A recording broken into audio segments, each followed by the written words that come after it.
आप देख रहे हैं पब्लिक समाचार, पब्लिक के हक में। मैं पहले आप सभी से गुजारिश करना चाहूँगा कि वार्ड नंबर 18, वार्ड नंबर 13 और 14 की आवाम से कि जहाँ भी आपको रिक्शा और साइकिल का निशान मिले, आपको आतिशबाजी बंद कर दो।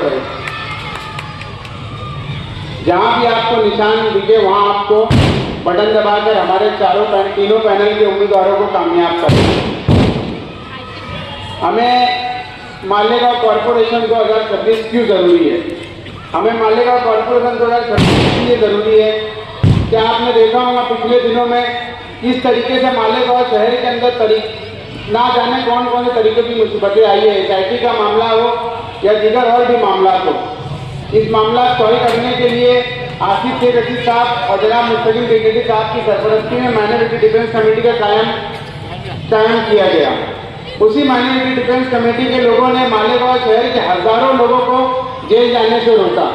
आज भी हमारे मालेगांव शहर के ना जाने कितने खातून और नौजवान जेल की सलाखों के पीछे कैद है। इनमें से 2 जो हमारी खातून थी उनकी जमानत हो गई है और एक की जमानत अभी होना बाकी है। तो आप सबसे गुजारिश है कि उनकी जमानत के लिए आप दुआ करिए।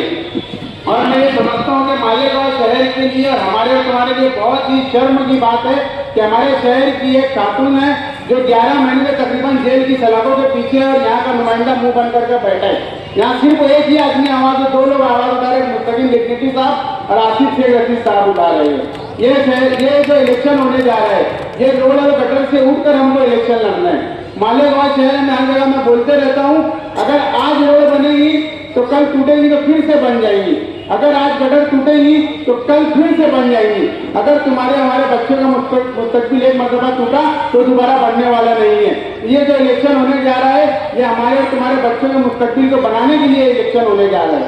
आप एक बात पर गौर करिए कि मालेगांव शहर के अंदर सेकुलर फ्रंट ने जिन उम्मीदवारों को टिकट दिया है, ये सभी तालीमी याफ्ता उम्मीदवार है। इनको सबको कानून की समझ है, इनको सबको कारपोरेशन में किस तरीके से मालेगांव शहर के काम के बुनियादी मसले को हल करना है, ये सब जानते हैं।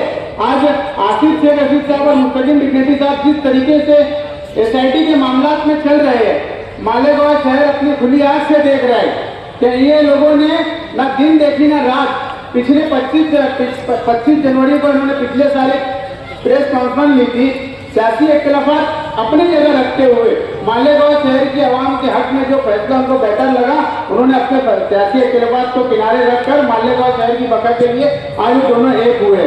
तो आज मालेगांव शहर की आवाम का ये फर्ज बनता है कि आने वाले वक्त में SIR जैसा कानून यहाँ पर लागू होने वाला है, तो इसके बचाने के लिए आज इन्होंने पहले से ही एक ब्लूप्रिंट यहाँ पर तैयार की है कि अगर SIR यहाँ पर आएगा तो किस तरीके से उसकी रहनुमाई की जाए। आज मालेगांव शहर के अंदर तकरीबन बहुत से ऐसे नौजवान हैं जो आज भी सेंट्रल जेल के पीछे बंद है। अभी एडवोकेट तौसीफ साहब ने जो बताया आपको, उनकी आने वाले वक्तों में तारीख है, इंशाल्लाह आप दुआ करिए कि वो उनकी जमानत अल्लाह करे हो जाए। आप देख रहे हैं कि यूट्यूब के ऊपर मीटिंगों में और जलसों में सामने वाली जो पार्टी है, कोई बुनियादी सहूलत के लिए वो लोग बात नहीं कर रहे। कोई मालेगांव शहर के लिए उनके पास में आने वाले वक्तों के लिए कोई लाएअमल तैयार नहीं किया उन्होंने कि मालेगांव शहर में हमारा अगर मेयर बैठक हम ये करेंगे या हमारा अगर मेयर बैठक हम SIR को लेकर या जन्म दाखिले में मामला में जो लोग जमा है हम उनके लिए कुछ करना चाहते हैं। कुछ नहीं, सिर्फ और सिर्फ एक दूसरे की जातियात के ऊपर बोला जा रहा है।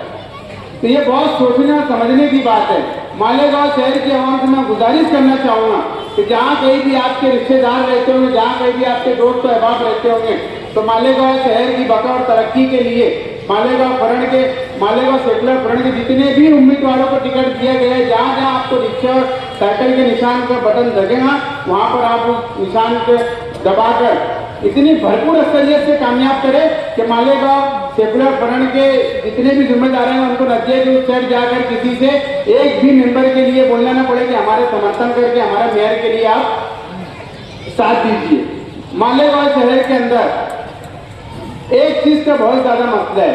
मालेगांव शहर के अंदर बहुत ऐसे कम लीडरान होंगे जिनको कानूनी समझ होगी। मेरी नज़र में दो ही अभी फिलहाल ऐसे लीडर दिख रहे हैं मालेगांव शहर के अंदर, एक जनाब आसिफ शेख रशीद साहब और मुस्तकिम डिप्टी साहब।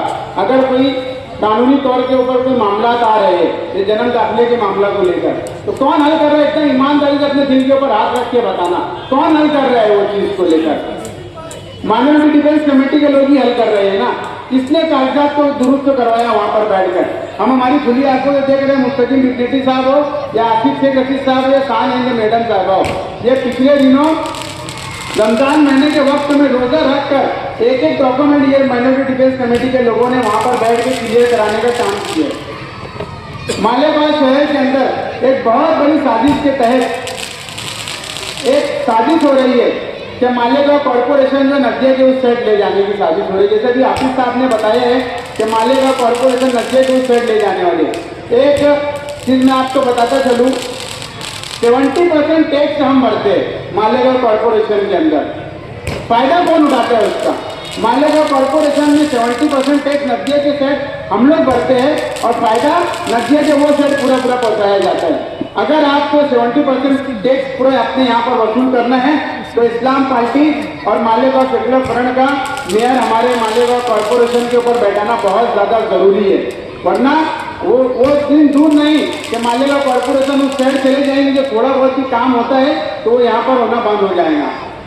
मालेगांव कॉर्पोरेशन के अंदर सामने वाली पार्टी हो या फिर वार्ड नंबर 18 के जो मौजूदा जो, मैं आपसे गुजारिश करता हूँ कि आतिशबाजी बंद कर दे। हमने पहले ही ऐलान किया था मीटिंग के अंदर, सभी जिम्मेदारों से और उम्मीदवारों से ये गुजारिश की थी मुस्तकिम डिप्टी साहब ने, आसिफ शेख रशीद साहब ने, कि हमें हमारे जलसे जुलूस के अंदर ना तो डीजे का इस्तेमाल करना है ना ही आतिशबाजी का इस्तेमाल करना है।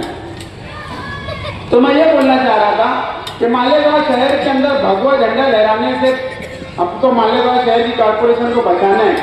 मालेगांव शहर में पिछले दिनों एक बहुत बड़ी गलती हो चुकी है। यहाँ पर जो नुमाइंदा चुनकर गया है, मैं ज़्यादा उससे बोलना नहीं चाहूँगा, बहुत बड़ी गलती हो चुकी है। मालेगांव का जो नुमाइंदा है वो मालेगांव शहर के अंदर ऐसी बहुत सी चीज़ें हो रही जो आग बंद कर बैठे हुए हैं।